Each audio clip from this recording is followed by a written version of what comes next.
हरे कृष्णा, राधे राधे दोस्तों। आप सभी माताओं एवं बहनों का दिन शुभ और मंगलमय। आप सभी के गर्भ में पल रहे शिशु पर कान्हा जी का आशीर्वाद सदा सर्वदा बना रहे। आज आप हमारे YouTube चैनल पे श्रवण कीजिएगा गर्भ संस्कार की चमत्कारी कहानी। आप अपने गर्भ में पल रहे शिशु को सुनाएंगे। प्रहलाद की कहानी तो आपने सुनी ही होगी। प्रहलाद की कहानी से ही जुड़ी एक और भी बहुत ही प्रेरणादायक कथा, जिसे सुनने मात्र से जिन माताएं की गोद अभी तक नहीं भरी है, अगर कहा जाता है कि अगर इस कथा की रसपान करते हैं तो उनकी गोद जल्दी ही भगवान विष्णु की कृपा से भर जाता है। और जिन माताएं के गर्भ में शिशु पल रहा है, कहा जाता है कि एक कथा की श्रवण करने से गर्भ में पल रहा शिशु तेजस्वी, बुद्धिमान और सद्गुण संपन्न पैदा होते हैं। तो क्यों ना हम सब मिलकर अपने बच्चे की दिव्य मंगल की कामना करने के लिए इस कथा की श्रवण करें। माताएं एवं बहनें, आपसे अनुरोध है, वीडियो शुरू करने से पहले आपसे हाथ जोड़कर विनती है कि प्लीज़ आप हमारे वीडियो को लाइक कीजिए और चैनल पर नए हैं तो चैनल को सब्सक्राइब कर लीजिए और साथ ही बेल आइकन को ऑन कर लीजिए, ताकि ऐसे ही वीडियो के नोटिफिकेशन आप सभी के पास सबसे पहले पहुँचे। इतनी वैदिक शास्त्रों से कहानियाँ लेकर आते हैं, क्या आपको अच्छा नहीं लगता? कभी हमारे चैनल को सब्सक्राइब करना भूल जाते हैं तो कभी आप वीडियो को लाइक करना भूल जाते हैं। तो प्लीज़ आपसे विनती है कि वीडियो में आगे बढ़ने से पहले आप भी हमारे वीडियो को लाइक कीजिए, चैनल को सब्सक्राइब कीजिए और हो सके तो और भी माताएं के पास शेयर कीजिए। तो चलिए रसपान करते हैं गर्भ संस्कार की चमत्कारी कहानी, जिसे गर्भावस्था में हर माँ को जरूर श्रवण करना चाहिए। इसके लिए माँ एक शांत अवस्था में बैठ जाए, जहाँ बहुत ज़्यादा डिस्टर्ब ना हो, और कोमलता से अपने दोनों हाथ गर्भ पे रख ले और अपने बच्चे को धीरे से बुलाए, आओ आओ मेरे बच्चे, आज मैं तुम्हें एक ऐसी गर्भ कथा की रसपान करा रही हूँ जिससे सुनने मात्र से तुम तेजस्वी और बुद्धिमान पैदा होंगे। पुरातन काल की बात है, दैत्य गणों के बीच एक प्रतापी असुर राजा रहता था, विरोचन प्रद। वह बलवान, निडर और ब्रह्मा से वर प्राप्त था, लेकिन उसका मन परमेश्वर से विमुख था। वह सभी ऋषियों मुनियों को तिरस्कार करता, यज्ञों को भंग करता और धर्म के मार्ग को रोकने का प्रयास करता था। विरोचन प्रभ की रानी का नाम था उर्वी, जो कि अत्यंत सुंदर, शीलवती और भागवत थी। यद्यपि वह एक राक्षस कुल में उत्पन्न हुई थी, किंतु उसका हृदय अत्यंत कोमल और भक्ति से परिपूर्ण था। वह प्रतिदिन गुप्त रूप से भगवान नारायण का ध्यान करती, तुलसी दल चढ़ाती और नारायण मंत्रों का जप करती। एक बार रात्रि को उसने एक दिव्य स्वप्न देखा। श्री हरि ने स्वयं प्रकट होकर कहा, उर्वी, तेरे गर्भ से एक दिव्य बालक जन्म लेगा, जो मेरे परम भक्तों में गिना जाएगा। उसे कोई राक्षस, कोई अग्नि, कोई अस्त्र शस्त्र हानि नहीं पहुंचा सकेगा। उर्वी का गर्भवती होना पूरे असुर कुल में हर्ष का विषय बना। राजा विरोचन प्रभ ने बड़े आयोजन करवाए, किंतु उर्वी जानती थी कि यह कोई साधारण बालक नहीं, अपितु ईश्वर का भेजा गया दिव्य प्राणी है। जैसे जैसे गर्भ बढ़ता गया, उर्वी की साधना और तीव्र हो गई। वह नित्य श्रीमद् भागवत कथा सुनती, हनुमान चालीसा का पाठ करती और विशेषकर नारायण कवच का पाठ करती थी। यह सब कुछ वह एकांत में करती, क्योंकि राजा को भागवत धर्म से चिढ़ थी। परम आश्चर्य की बात यह थी कि गर्भस्थ बालक को जब जब माँ नारायण मंत्र सुनाती, वह गर्भ में हिलने लगता, जैसे प्रसन्न होकर नृत्य कर रहा हो। ऋषि नारद जी को यह ज्ञात हुआ। वे एक दिन उर्वी के सामने प्रकट हुए और बोले, हे देवी, तू धन्य है, यह बालक एक नया प्रहलाद बनेगा। मैं स्वयं इसके गर्भ में रहते हुए श्री विष्णु के नाम की महिमा गाऊंगा। नारद जी ने 7 दिन तक उर्वी के गर्भ में बालक के लिए नारायण की कथाएं सुनाई। गर्भस्थ बालक उन सभी को आत्मसात करता रहा। सावन के शुक्ल पक्ष की नवमी तिथि थी। पूर्णिमा के समीप की रात्रि में आकाश से विचित्र प्रकाश फैला। जैसे ही रात्रि के अंतिम पहर में चंद्रमा अपनी पूर्व कला में था, उर्वी ने एक दिव्य बालक को जन्म दिया। बालक की आंखें गहराई से चमकती थी, जैसे उसमें ब्रह्मांड की झलक हो। उसकी त्वचा तेजोमय थी। राजा ने उसका नाम रखा विराज, किंतु उर्वी मन ही मन उसे नारायण दास कहती। बालक की गर्भावस्था से ही अद्भुत लीलाएं प्रकट होने लगी। वह अपने पिता से कहने पर भी क्रूर कार्य नहीं करता। किसी को चोट पहुंचाना तो दूर, वह चींटी तक को नहीं मारता था। वह प्रतिदिन अकेले बैठकर ध्यान करता, ओम नमो नारायण। राजा को यह सब देखकर चिंता होने लगी। उसने सोचा कहीं यह भी प्रहलाद की तरह अपने कुल का विनाश न कर। विराज की भक्ति दिन प्रतिदिन बढ़ती जा रही थी। एक दिन उसने अपने पिता की राजसभा में कह दिया, धर्म ही राजा की सबसे बड़ी ताकत होती है। जो ईश्वर की सेवा नहीं करता वह अतः पतन को प्राप्त होता है। विरोचन प्रभु क्रोधित हुआ, क्या तू भी प्रहलाद बनेगा? क्या तू भी अपने पिता की अवहेलना करेगा? उसने बालक को दंड स्वरूप एक अंधेरे काल कोठरी में डाल दिया, किंतु वही काल कोठरी श्रीहरि की कृपा से एक तपोभूमि बन गई। बालक वहीं बैठा श्रीमद् भागवत का पाठ करता, कीर्तन करता और अंदर ध्यान हो जाता।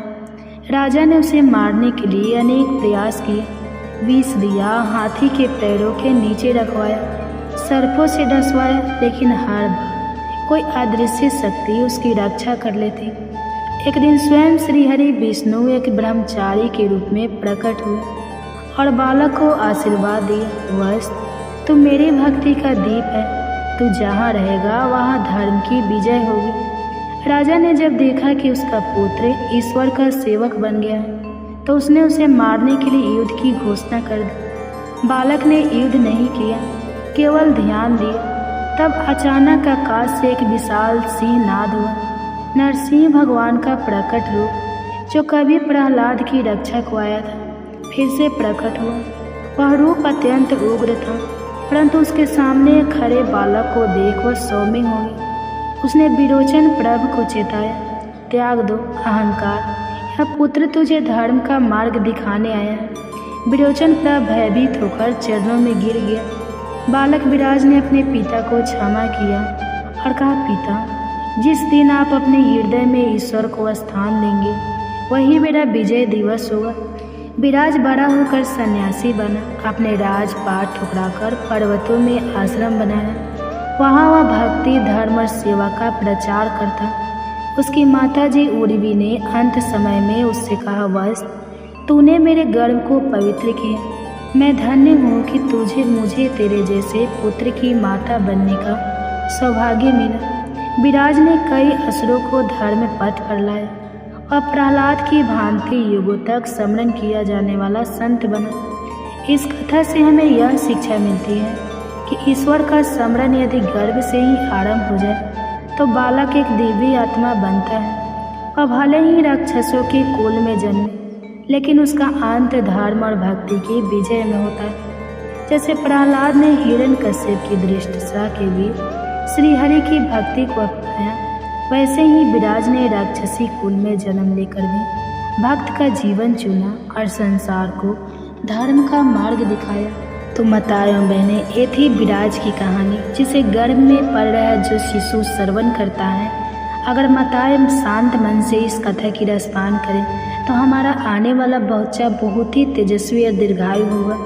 इसलिए आप अगर चैनल पर नए हैं, अगर अभी तक चैनल को सब्सक्राइब नहीं किया है, तब से विनती है कि चैनल को सब्सक्राइब कर लीजिए और बेल आइकन को ऑन कर लीजिए और वीडियो को लाइक तो ज़रूर ही कीजिएगा और कमेंट्स में राधे राधे लिखना मत भूलिएगा, क्योंकि जब राधे राधे लिखिएगा तभी हमारे बच्चे को आशीर्वाद प्राप्त होंगे। तो इसी से मिलता है एक और कथा जिसकी हमें रसपान करते हैं। बहुत प्राचीन समय की बात है, महाभारत के युग के भी पहले हिमगिरी के पश्चिम में एक विशाल असुर राज्य था, ताम्रागिरी। उस पर शासन करता था दैत्यराज रुधि, जो क्रूर, अहंकारी और सनातन धर्म का घोर विरोधी था। युगों को रुकवाता, आश्रमों को जलवाता और साधुओं को बंदी बना लेता। परंतु उसकी रानी मृदुला एक बिरली आत्मा थी, शांत, सौम्य और विष्णु की परम भक्त। वह गुप्त रूप से मंत्र, जप, हवन और ध्यान करती थी। मृदुला अपने पति के मार्ग को गलत मानती थी, लेकिन वह उसे विरोध ना कर सकी, क्योंकि रुधिर के राज्य में धर्म की बात करना भी अपराध था। एक दिन मृदुला ने हिमालय की एक गुफा में जाकर 1 महीने का व्रत और ध्यान किया।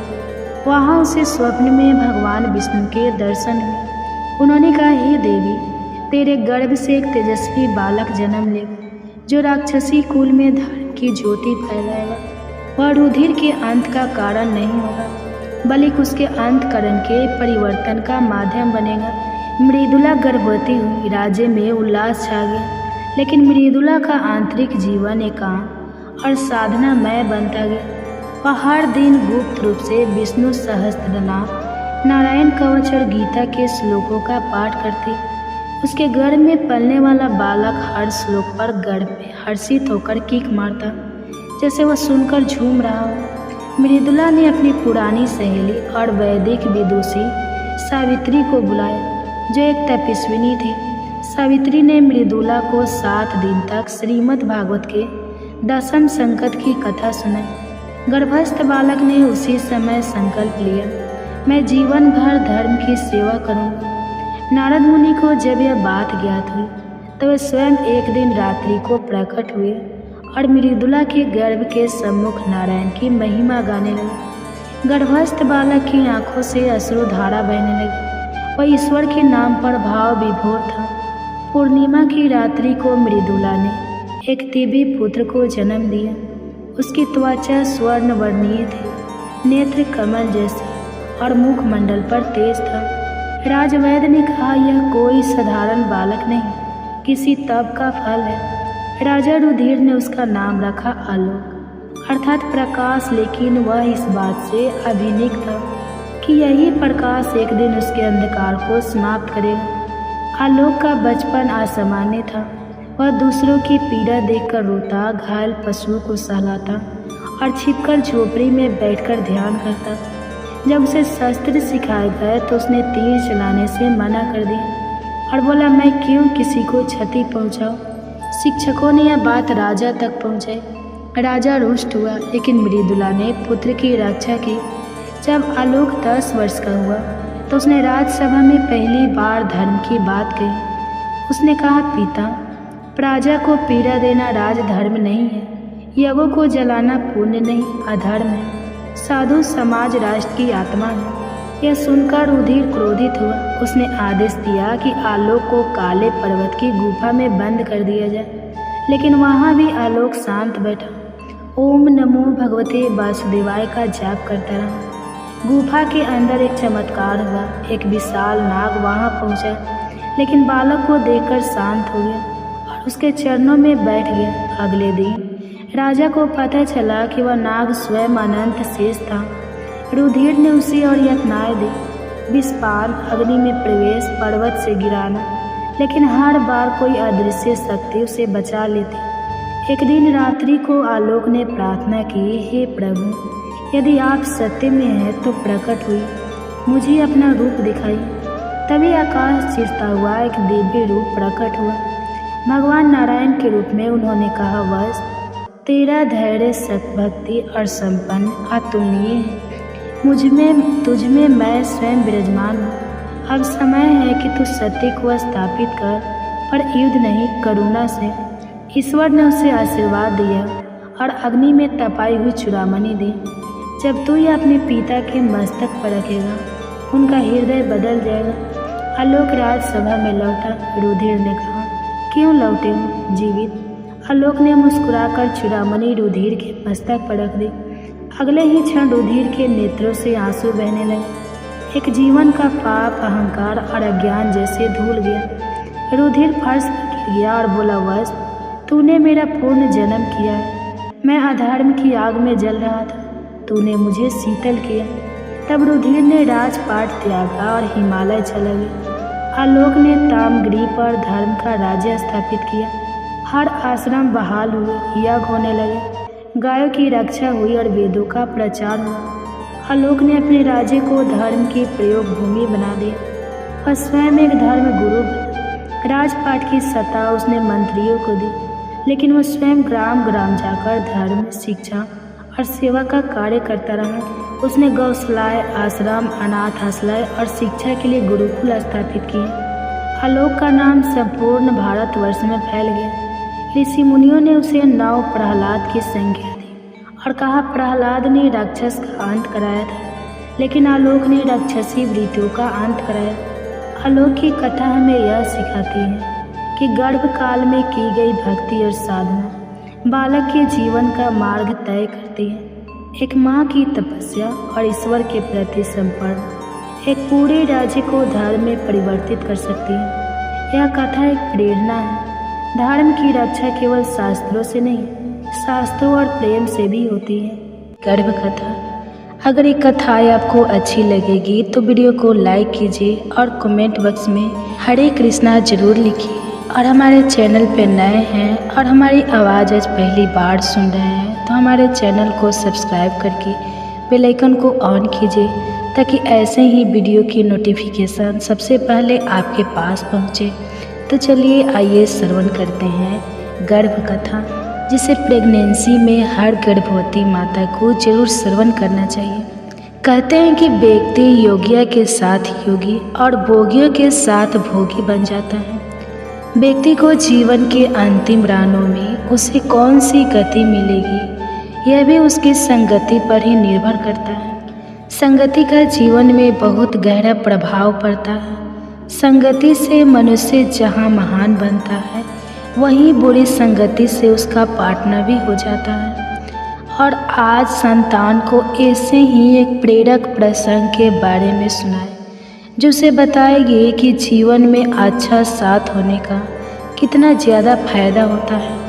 आइए कथा को प्रारंभ करें। सभी माताएं शांत भाव से बैठ जाएं, अपने दोनों हाथ अपने गर्भ पर रख लें, कोमलता से अपनी आंखें बंद कर लें और अपनी संतान से कहे, आओ मेरे बच्चे, मैं तुम्हें एक कथा सुनाती हूँ।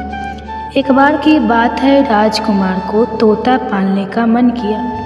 राजा को बताया गया। तब राजा ने अपने मंत्रियों से कहा, मंत्रीवर, राजकुमार को एक तोता पालने का मन है, जाकर आज शाम तक ही कहानी से तोता लेकर आओ।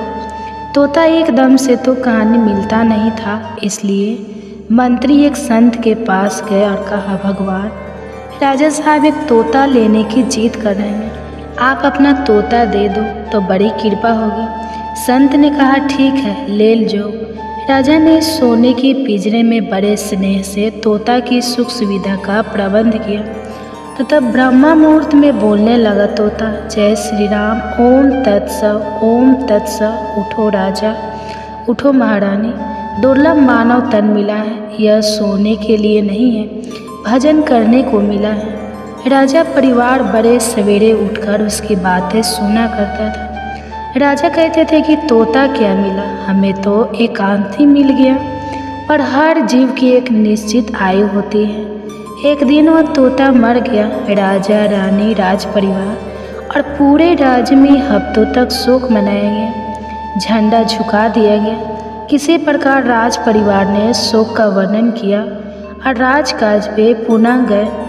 राजा साहब ने कहा, मंत्रीवर, खाली पिंजरा सूना लगता है, एक और तोता की व्यवस्था की जाए।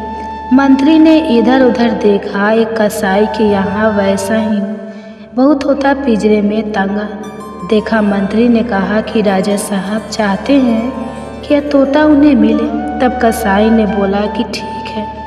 कसाई वाला तोता राजा के पिंजरे में पहुँच गया। राज परिवार बहुत प्रसन्न था। सबको लगा कि वही तोता जीवित होकर चला आया है। दोनों की नासिक, पंख, आकर, चितवन सब एक जैसे थे, लेकिन बड़े सवेरे तू तो इस प्रकार राजा को बुलाने लगा जैसे वह कसाई अपने नौकरों को उठाता था।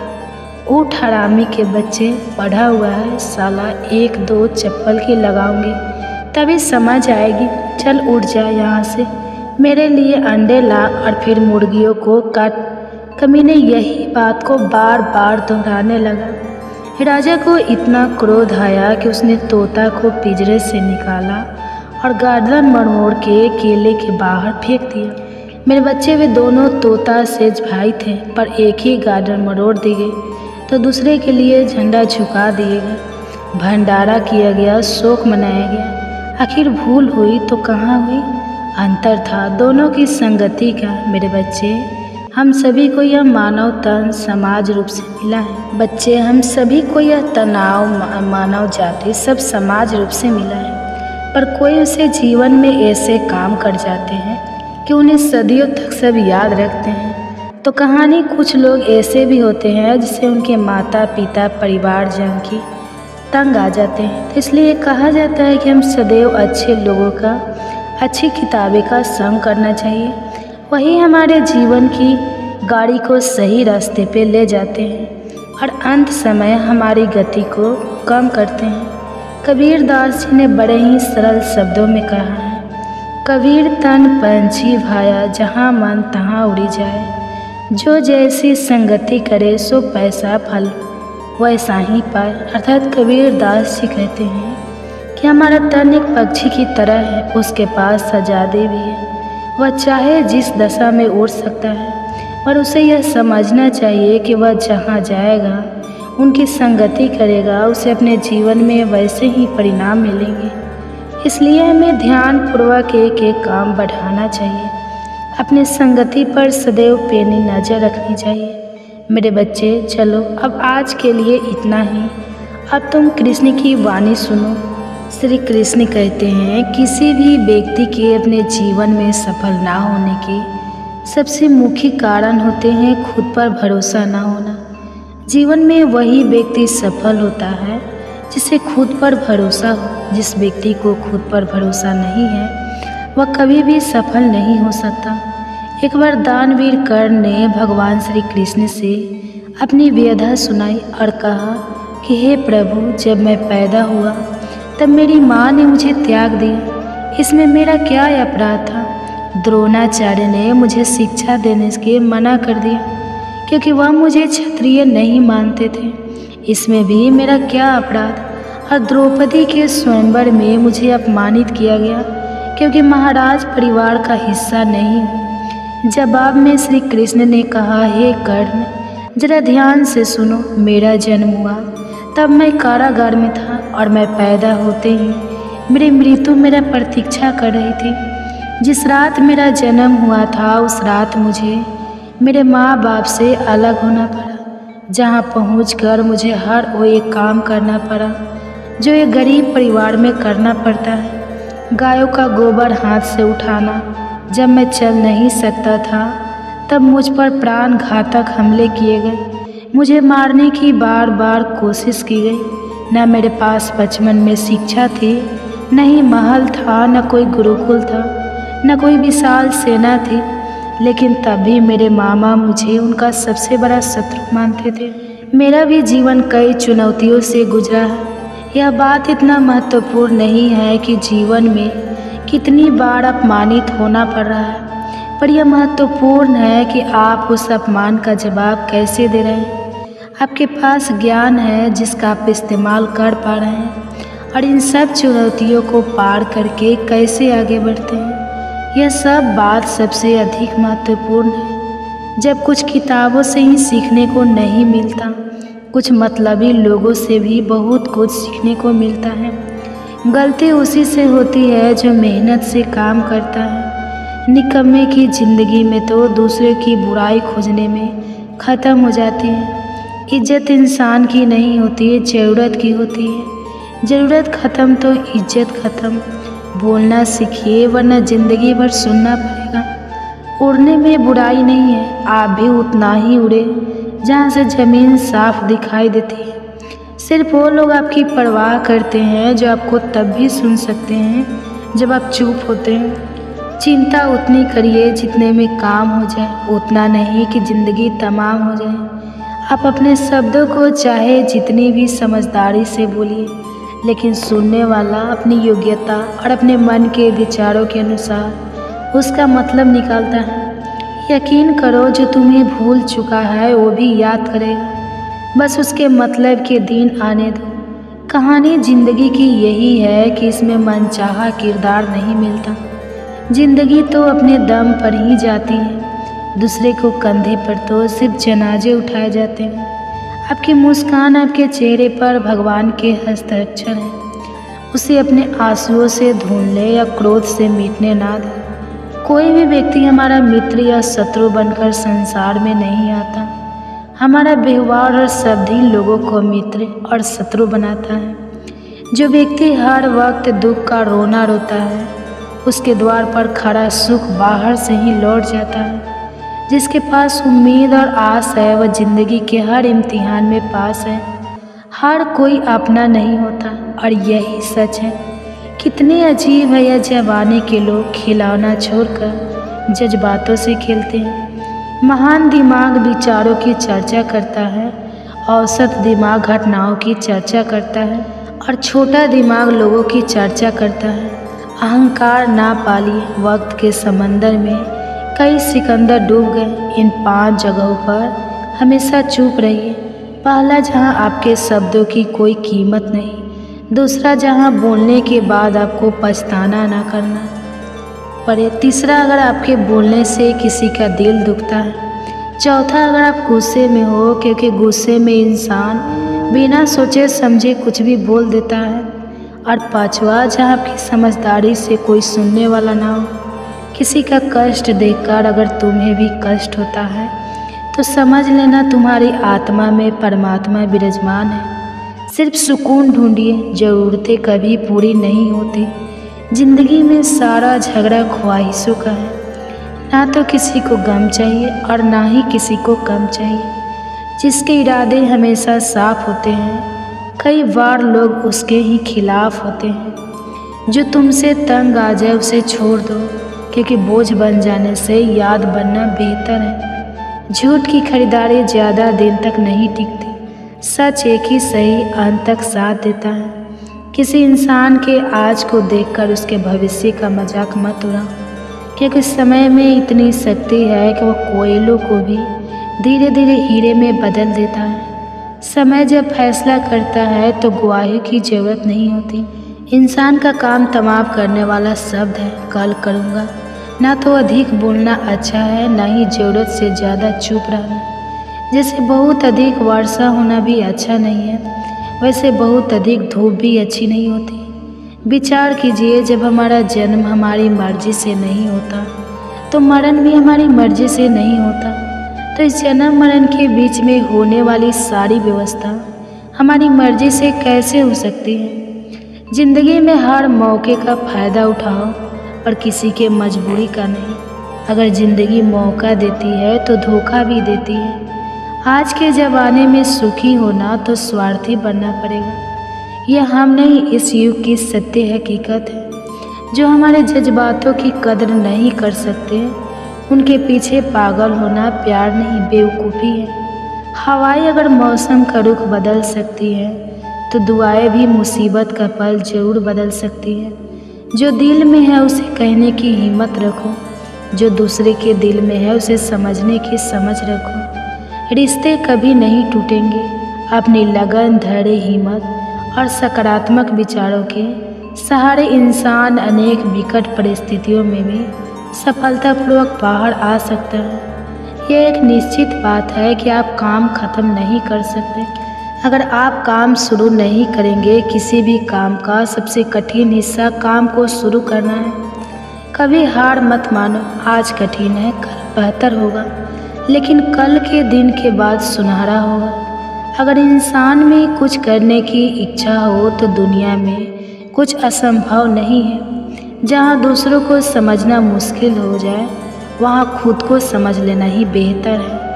बदन है मिट्टी का, सांसें सारी उधार है। घमंड भी है तो किस बात का, यहाँ तो हम सब किराएदार हैं। परेशानियाँ जिंदगी का हिस्सा है। जिसने अपनी परेशानियों पर कदम रखा है वह जीत गया है, और जिसने अपनी परेशानियों को सर पर सवार कर लिया वह लूट गया। जीवन में कई बार हम बड़ी बड़ी परेशानियों से यूं ही निकल जाते हैं, मानो कोई है जो हमारा साथ दे रहा है, और उसी अदृश्य शक्ति को हम परमात्मा कहते हैं। इसलिए याद रखना, जब दुनिया साथ छोड़ दे तो ईश्वर आपका हाथ थाम लेता है। क्रोध के सामने थोड़ा रुकना सीखो और गलती के सामने थोड़ा झुकना सीखो। जो आपके हाथ में नहीं है, यदि उसका मुँह करोगे तो जीवन नर्क बन जाएगा। जीवन में इतना सबक तो मिल गया, फिक्र में रहोगे तो खुद चलोगे, बेफिक्र रहोगे तो दुनिया जलेगी। तन्हाई का एक अलग ही मज़ा है, इसमें डर नहीं होता किसी के छोड़ जाने। तुमने खुद को कमज़ोर मन रखा, वरना जो तुम कर सकते हो कोई दूसरा नहीं कर सकता। जिसे गर्भवती माता को जरूर सुबह शाम श्रवण जरूर करना चाहिए और अपने गर्भस्थ शिशु को ज़रूर श्रवण कराना चाहिए। अगर वीडियो अच्छी लगेगी तो वीडियो को लाइक कीजिएगा और कमेंट बॉक्स में हरे कृष्णा ज़रूर लिखिएगा और साथ ही हमारे चैनल को सब्सक्राइब भी ज़रूर कर लीजिएगा और साथ ही बेल आइकन को भी प्रेस ज़रूर कर लीजिएगा, ताकि ऐसे ही वीडियो आप सबके पास सबसे पहले पहुँचे। तो आइए आज श्रवण करते हैं गर्भ कथा। गर्भ में मिलने वाले कष्टों का रहस्य बहुत ही गूढ़ और हृदय को छोड़ देने वाला है। श्री कृष्ण अर्जुन से कहते हैं, हे पार्थ, जब कोई जीव माँ के गर्भ में आता है तो केवल शरीर धारण नहीं करता, बल्कि अपने पूर्व जन्मों के कर्मों का पूरा बोझ भी साथ लाता है। वह मांस, मज्जा और रक्त के बीच एक अंधेरे कैद में घिरा रहता है, जहाँ चारों ओर केवल अंधकार, घुटन और पीड़ा होती है। 6 माह के बाद जब उसे होश आने लगता है तो असहनीय दुर्गंध के बीच कड़ा उठता है। उस घुटन भरे संसार में हर क्षण उसे ऐसा प्रतीत होता है जैसे वह किसी कठोर दंड को भोग रहा हो। तब वह आत्मा आर्त स्वर में ईश्वर से पुकारती है, हे प्रभु, मैंने ऐसा कौन सा पाप किया था जो मुझे इस अंधकारमय नरक में धकेल दिया गया। मैं इस मोह माया से भरी दुनिया में जन्म नहीं लेना चाहता, कृपया कर मुझे मुक्त कर दीजिए। परंतु नियति की यह अटल सच्चाई है कि ईश्वर उसकी विनती को अनसुना कर देते हैं, क्योंकि जीव को अपने कर्मों का फल भोगना ही पड़ता है। श्री कृष्ण अर्जुन को बताते हैं, हे धनंजय, माँ के गर्भ में जीव जितने कष्ट सहता है वह मृत्यु लोक के किसी भी दुख से कहीं अधिक होता है। परंतु यह कष्ट किसी के साथ अन्याय नहीं, बल्कि उसके पूर्व जन्मों में किए गए कर्मों का ही प्रतिफल होता है। वहाँ वह अपने पापों पर पछताता है, अपने किए गए अधर्म को याद कर तड़प उठता है और सोचता है कि काश उसने सत्कर्म किए होते तो आज उसे इस पीड़ा में ना रहना पड़ता। परंतु जैसे जैसे जन्म की घड़ी पास आती है, वैसे वैसे वह अपने पूर्व जन्म की बातें भूलने लगता है। जैसे ही वह संसार में जन्म लेता है, उसे अपने बीते हुए जन्म की कोई स्मृति नहीं रहती। वह फिर उसी मोह माया में लिप्त हो जाता है, वही भूले दोहराने लगता है और फिर वही जन्म मरण का चक्र चलता रहता है। भागवत गीता में भगवान श्री कृष्ण कहते हैं, हे अर्जुन, यह चक्र अनंत है। जब तक जीव अपनी आत्मा के परम सत्य को नहीं जान लेता, तब तक वह जन्म और मृत्यु के इस चक्र में बंधा रहता है। यही नहीं, यदि कोई गर्भवती स्त्री भागवत गीता का श्रवण करती है तो उसके गर्भ में पल रहे शिशु का मानसिक और आध्यात्मिक विकास होता है। ऐसे माता पिता को संस्कारी, बुद्धिमान और श्रेष्ठ संतान की प्राप्ति होती है, जो न केवल इस जीवन को संवारती है बल्कि आत्मा के मोक्ष का मार्ग भी प्रशस्त करती है। गर्भ गीता केवल एक ग्रंथ नहीं, बल्कि जीवन और जन्म के सबसे गहरे रहस्यों का उद्घाटन है। यह वह दिव्य ज्ञान है जो हमें सोचने पर विवश करता है। क्या हम इस चक्र से मुक्त हो सकते हैं? क्या कोई ऐसा मार्ग है जो हमें मोक्ष की ओर ले जाए? भगवान श्री कृष्ण स्वयं हमें यह सिखाते हैं कि संसार एक स्वप्न के समान है, जहाँ हर जन्म हमें मोक्ष का एक अवसर देता है। अब यह हम पर निर्भर करता है कि हम इस जीवन को केवल भोगों में व्यतीत कर देते हैं या आत्मज्ञान प्राप्त कर अपने असली स्वरूप को पहचानते हैं। अर्जुन का हृदय और भी व्यथित हो उठा। उसने व्याकुल स्वर में कहा, हे प्रभु, यह मन तो मतवाले हाथी के समान बेलगाम है। इसकी तृष्णा कभी समाप्त नहीं होती। यह 5 इंद्रियों के वश में है और इन पर सबसे अधिक प्रभाव अहंकार का है।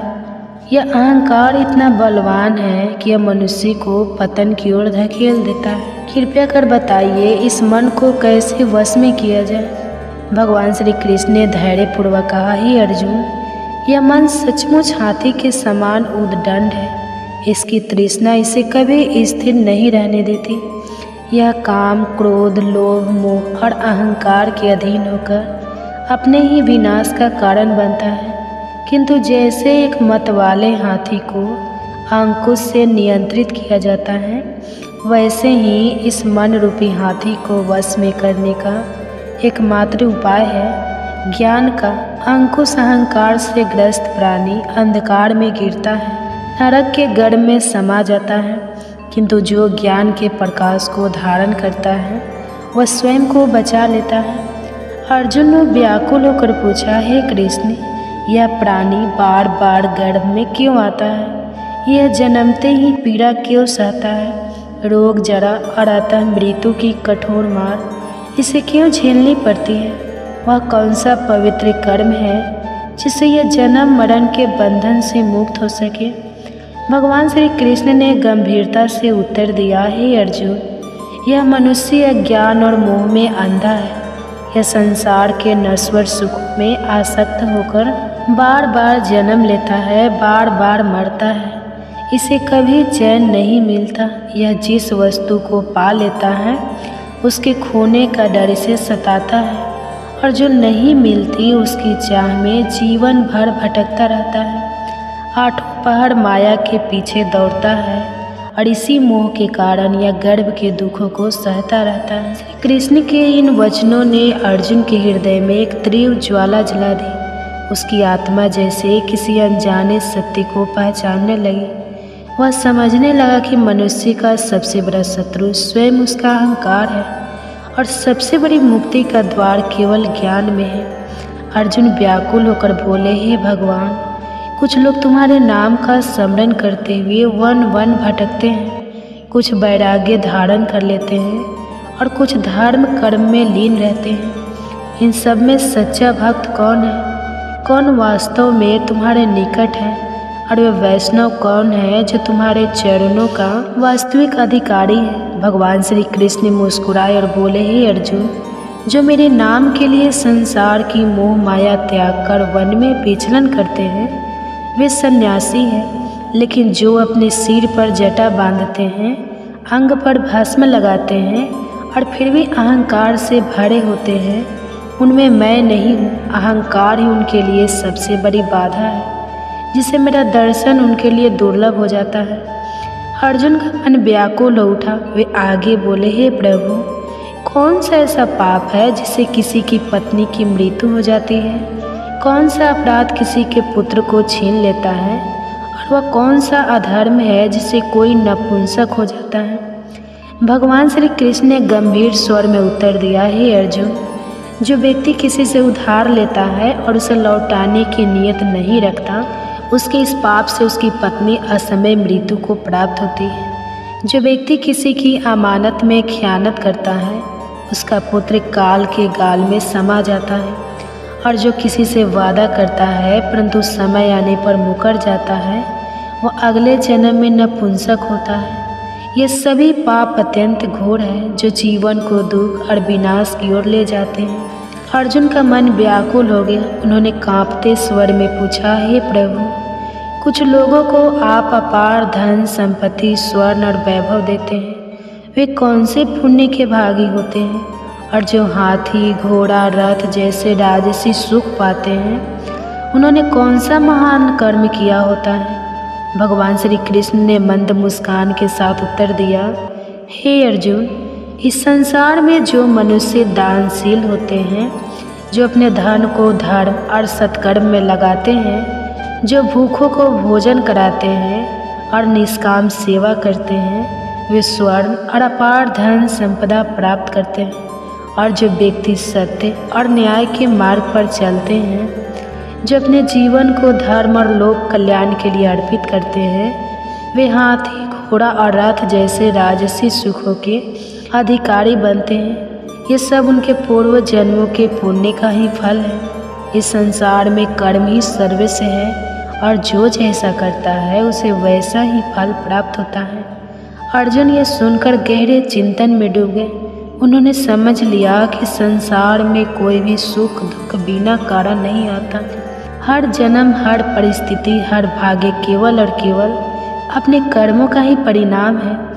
अर्जुन ने व्याकुल होकर पूछा, हे प्रभु, यह संसार इतना विविध क्यों है? कोई राजा बनता है, कोई निर्धन रहता है, कोई विद्वान होता है तो कोई अज्ञानी। किस पुण्य के प्रभाव से किसी को ऐश्वर्य मिलता है और कौन से कर्म किसी को निर्धनता की ओर ढकेल देते हैं? भगवान श्री कृष्ण ने करुणा से देखा और उत्तर दिया, हे अर्जुन, जो मनुष्य स्वर्ण का दान करते हैं वे अगले जन्म में घोड़ों और रथों के स्वामी बनते हैं। जो निष्काम भाव से कन्यादान करते हैं वे पुनः पुरुष योनि में जन्म लेते हैं। जो अन्न दान करते हैं उनका स्वरूप सुंदर होता है और जिन्होंने विद्या का दान किया है वे स्वयं भी विद्यावान होते हैं। संतों की सेवा करने वाले पुण्यात्माओं को पुत्र रत्न की प्राप्ति होती है। अर्जुन ने गहरी सांस ली और पुनः पूछा, हे प्रभु, कौन सा पाप ऐसा है जिससे मनुष्य जीवन भर रोगों से ग्रस्त रहता है? कौन सा अधर्म उसे गधे का जन्म लेने को बाध्य करता है? स्त्री और टूट का जन्म किस पाप के कारण प्राप्त होता है? और वह कौन सा पाप है जिससे कोई बिल्ली का जन्म पाता है? भगवान श्री कृष्ण का स्वर गंभीर हो गया। हे अर्जुन, जो व्यक्ति कन्यादान करते समय धन लेते हैं वे पापी होते हैं और यही कारण है कि वे जीवन भर रोगों से पीड़ित रहते हैं। जो व्यक्ति अपनी वासनाओं में डूबकर मदिरा का सेवन करते हैं वे अगले जन्म में टट्टू बनते हैं। जो झूठी गवाही देते हैं वे स्त्री योनि में जन्म लेते हैं। जो महिलाएं पहले स्वयं भोजन कर लेती हैं और फिर ईश्वर को अर्घ्य दान देती है वे अगले जन्म में बिल्ली बनती हैं। और जो लोग झूठी वस्तु दान करते हैं वे अगले जन्म में गुलाम स्त्रियों बनती हैं। अर्जुन का हृदय और अधिक प्रश्नों से भर गया। उन्होंने अधीर होकर पूछा, हे प्रभु, कोई धन का प्रेमी होता है, कोई स्त्रियों में आसक्त रहता है, या आकर्षण किस कारण उत्पन्न होता है? श्री कृष्ण गंभीर स्वर में बोले, हे अर्जुन, धन और स्त्री दोनों नाशवान हैं। यह माया का मोह जाल है जो जीव को भटकाता है। केवल मेरी भक्ति ऐसी है जो कभी नष्ट नहीं होती। जो मेरी शरण में आता है वही सच्ची शांति पाता है। अर्जुन ने और अधिक गहराई से जानना चाहा। उन्होंने पूछा, हे भगवान, यह राजपाट किस पुण्य से प्राप्त होता है? कौन सा धर्म करने से विद्या का वरदान मिलता है? भगवान श्री कृष्ण का स्वर और अधिक गंभीर हो गया। हे अर्जुन, जो प्राणी काशी में निष्काम भाव से तप करते हुए देह त्यागते हैं वे राजा बनते हैं। और जो गुरु की सेवा निष्ठा और समर्पण से करते हैं वे विद्या प्राप्त करते हैं। ये संसार केवल कर्मों का प्रतिफल है। अर्जुन अभी भी समाधान नहीं पा रहे थे। उन्होंने और जिज्ञासा से पूछा, हे प्रभु, कुछ लोग बिना किसी परिश्रम के अचानक धनवान हो जाते हैं, इसका क्या कारण है? भगवान श्री कृष्ण मुस्कुराए और बोले, हे अर्जुन, जो गुप्त दान करते हैं, जो बिना किसी दिखावे के दूसरों की सहायता करते हैं, वे अचानक धन संपत्ति प्राप्त करते हैं। जो परमेश्वर के कार्य में लगते हैं, जो परोपकार में अपना जीवन अर्पित करते हैं, वे सदैव रोगों से मुक्त रहते हैं। अब अर्जुन के मन में पापों को लेकर जिज्ञासा उठी।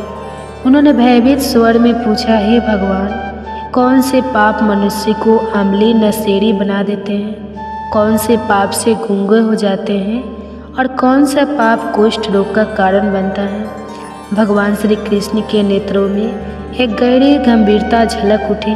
वे बोले, हे अर्जुन, जो व्यक्ति नीच कुल की स्त्रियों के साथ अनुचित संबंध रखते हैं वे अगले जन्म में अम्ली बनते हैं। जो गुरु से शिक्षा प्राप्त करके वे उसे भूल जाते हैं, अपने गुरु का अपमान करते हैं, वे गूंगे होते हैं। और जो निर्दोष गौ की हत्या करते हैं वे कुष्ठ रोग से पीड़ित होते हैं। इन पापों का प्रायश्चित अत्यंत कठिन होता है। अर्जुन का हृदय पीड़ा से भर उठा। उन्होंने कांपते हुए कहा, हे प्रभु, कोई व्यक्ति रक्त विकार से ग्रस्त क्यों होता है?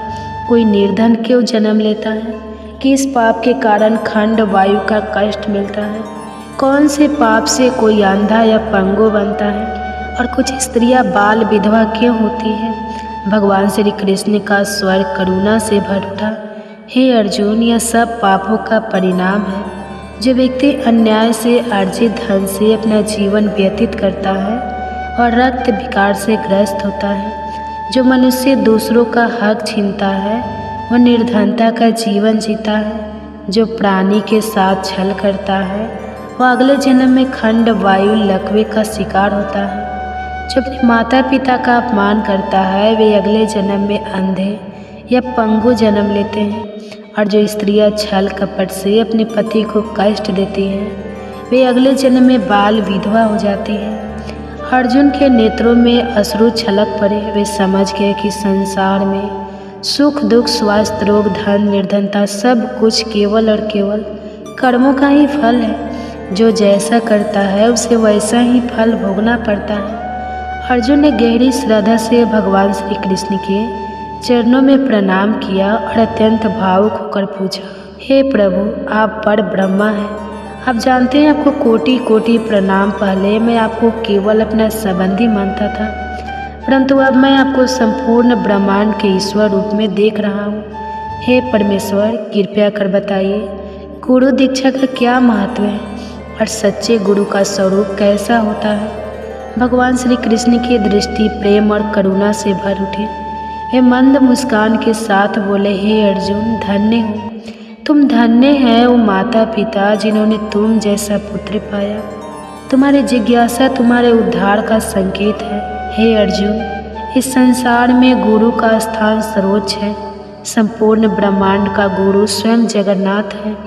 विद्या का गुरु काशी है और चारों वर्णों के लिए सन्यासी गुरु का स्वरूप होता है। सन्यासी वही कहलाता है जिसने सब कुछ त्याग कर केवल मेरे नाम में अपना मन लगाया हो। ब्राह्मण ही जगत गुरु होता है, परंतु सच्चा गुरु वही है जिसने अपनी सभी इंद्रियों को जीत लिया हो, जिसे संपूर्ण संसार ईश्वरमय प्रतीत होता हो, जो माया मोह से परे और परम तत्व को जानने वाला। हे अर्जुन, जो गुरु के प्रति भक्ति भाव रखता है, जो गुरु के समक्ष बैठकर भोजन करता है, उसका भजन सफल होता है। तो जो गुरु से विमुख होता है वह महान पापी है, उसके लिए सारा संसार व्यर्थ है। जो बिना गुरु के रहता है वह चंडाल के समान होता है। जैसे गंगा जल भी यदि मदिरा के पात्र में रखा जाए तो अपवित्र हो जाता है, वैसे ही बिना गुरु का भजन भी निसफल होता है। उसका भोजन देवता तक स्वीकार नहीं करते, उसके सारे शुभ कर्म व्यर्थ हो जाते हैं। हे अर्जुन, कुंता स्वर गधा और कौवा ये सभी हीन योनियां हैं, परंतु उनसे भी अधिक नीच वह मनुष्य है जो गुरु को नहीं अपनाता। गुरु के बिना कोई भी प्राणी मोक्ष प्राप्त नहीं कर सकता। जो बिना गुरु के रहता है वह निश्चित रूप से नरक में जाता है। गुरु दीक्षा के बिना किए गए सभी कर्म निसफल हो जाते हैं। हे अर्जुन, जैसे गंगा समस्त नदियों में श्रेष्ठ है, जैसे सभी व्रतों में एकादशी का व्रत सर्वोत्तम है, वैसे ही सभी पूर्ण कर्मों में गुरु की सेवा श्रेष्ठ है। जो गुरु को अपनाए बिना धर्म करता है वह केवल पशु योनि में उसका फल भोगता है और 84 लाख योनियों में भटकता रहता है। अर्जुन का हृदय भाव विह्वल हो उठा। उनकी आंखों में श्रद्धा के आंसू छलक है। उन्होंने कांपते स्वर में पूछा, हे प्रभु, गुरु दीक्षा क्या होती है? कैसे एक साधारण प्राणी गुरु की कृपा प्राप्त कर सकता है? भगवान श्री कृष्ण के नेत्रों में दिव्य तेज झलक उठा। उन्होंने गंभीर और मधुर स्वर में कहा, हे अर्जुन, धन्य है तेरा जन्म, क्योंकि तूने यह परम पवित्र प्रश्न किया। गुरु दीक्षा मात्र 2 अक्षरों में समाई हुई है, हरि एव और हरि एम एव। 2 अक्षर गुरु द्वारा प्रदान किए जाते हैं और चारों वर्णों के लिए इन्हें अपनाना सर्वोत्तम है। जो व्यक्ति गुरु की सच्चे मन से सेवा करता है वह मेरे हृदय में स्थान पाता है। वह 84 लाख योनियों से मुक्त हो जाता है, जन्म मरण के बंधन से छूट जाता है और नरक के दुखों से बच जाता है। जो गुरु की सेवा नहीं करता वह 3 करोड़ 50 लाख वर्षों तक नरक भोगता है, लेकिन जो गुरु की सेवा करता है वह कई अश्वमेध यज्ञों के पुण्य का भागी बनता है। गुरु की सेवा करना ही मेरी सेवा करना है। हे अर्जुन, हमारे इस पवित्र श्लोक को जो भी प्राणी श्रद्धा से पढ़ेगा और सुनेगा वह जन्म जन्मांतर के कष्टों से मुक्त हो जाएगा। उसके 84 लाख योनियाँ कट जाएगी और वह गर्भ के दुखों से सदा के लिए मुक्त हो जाएगा। अर्जुन की आंखों से अश्रुधारा बह निकली। उन्होंने श्री कृष्ण के चरणों में सिर झुका दिया और उनके भीतर एक असीम शांति का संचार हुआ। अब उन्हें अपना मार्ग स्पष्ट दिखने लगा। गुरु की भक्ति और सेवा ही परम सत्य है। वृद्ध जनों के प्रति कर्तव्य परिवार के सदस्यों का कर्तव्य है कि वे वृद्धों को यह महसूस ना होने दें कि उनका इस घर में कोई स्थान नहीं रहा। उन्हें ऐसा लगना चाहिए कि परिवार उनके प्रति प्रेम और उनका सम्मान रखता है। यदि हम आज अपने बुजुर्गों की सेवा करेंगे तो कल हमारी संतानें भी हमें वही आदर देंगी। यह जीवन का चक्र है, जो बोवेगे वही पाओगे। गृहस्थों का कर्तव्य है कि जो भी अतिथि या भाग्यत उनके द्वार पर आए उसका उचित सत्कार करें। भारतीय संस्कृति में कहा गया है, अतिथि देवो भव। जहाँ अतिथियों का सम्मान नहीं होता वहाँ समाज और परिवार की उन्नति रुक जाती है। परिवार की एकता भी बहुत महत्वपूर्ण है। जहाँ लोग एक दूसरे से खुलकर संवाद नहीं करते, एक दूसरे से कटे कटे रहते हैं, वह समाज और परिवार शीघ्र ही बिखरने लगते हैं। इसके विपरीत जहाँ शाम को सभी सदस्य मिलकर बैठते हैं, अपनी बातें साझा करते हैं और परस्पर प्रेम भाव रखते हैं, वहाँ परिवार में सुख और समृद्धि बनी रहती है। अगर कोई व्यापार लगातार घाटे में चल रहा हो तो उसे सफल नहीं कहा जाता। इसी तरह मानव जीवन भी एक व्यापार की तरह है। अगर इसमें प्रसन्नता, शांति और संतोष नहीं है तो यह घाटे में ही चल रहा है। अत्यधिक इच्छाएं, अहंकार, द्वेष, क्रोध, असहिष्णुता और स्वार्थ यह सभी जीवन को धीरे धीरे नष्ट कर देते हैं। बहुत से लोग सारी भौतिक सुविधाएं होने के बावजूद भी मानसिक रूप से परेशान रहते हैं, क्योंकि वे ईर्ष्या, द्वेष, कलह, चिंता और मानसिक उलझनों में उलझे रहते हैं। धन अधिक हो या कम, लेकिन मन यदि पवित्र है तो जीवन सुखी रहेगा। शुद्ध विचार, संतों और सज्जनों की संगति से मन की पवित्रता बनी रहती है। बुढ़ापा जीवन का अंतिम सत्य, अंत भला तो सब भला, यह कहावत सही है, लेकिन अधिकांश लोगों के लिए बुढ़ापा सबसे कष्टदायक समय बन जाता है। जो व्यक्ति अपने पूरे जीवन में क्रोध, ईर्ष्या, स्वार्थ और कटुता को पालता है, उसका बुढ़ापा भी दुखदायी हो जाता है। परंतु जो संतोष, सेवा और प्रेम का मार्ग अपनाता है, वो अपने जीवन के अंतिम पड़ाव को भी शांति और सुख के साथ व्यतीत करता है। वास्तविक सुख बाहरी चीज़ों में नहीं, मन की शांति, अच्छे विचारों और प्रेम पूर्ण संबंधों में है। वृद्धों का सम्मान करें, उनके अनुभवों से सीखें, परिवार में प्रेम और एकता बनाए रखें, मन को शुद्ध रखें ताकि जीवन के अंतिम क्षण भी सुखद और शांतिपूर्ण हो। दोस्तों, अगर आपको ये वीडियो पसंद आई हो तो लाइक, शेयर और सब्सक्राइब करना ना भूलें। यदि आप हमारे YouTube चैनल वंदना काव्य पर नए हैं तो सब्सक्राइब करके बेल आइकन दबाएं ताकि हमारी हर नई वीडियो सबसे पहले आप तक पहुंचे। कमेंट्स में जय श्री कृष्णा, राधे राधे लिखना, अपना आशीर्वाद दें। हमारी पूरी वीडियो देखने के लिए धन्यवाद। जय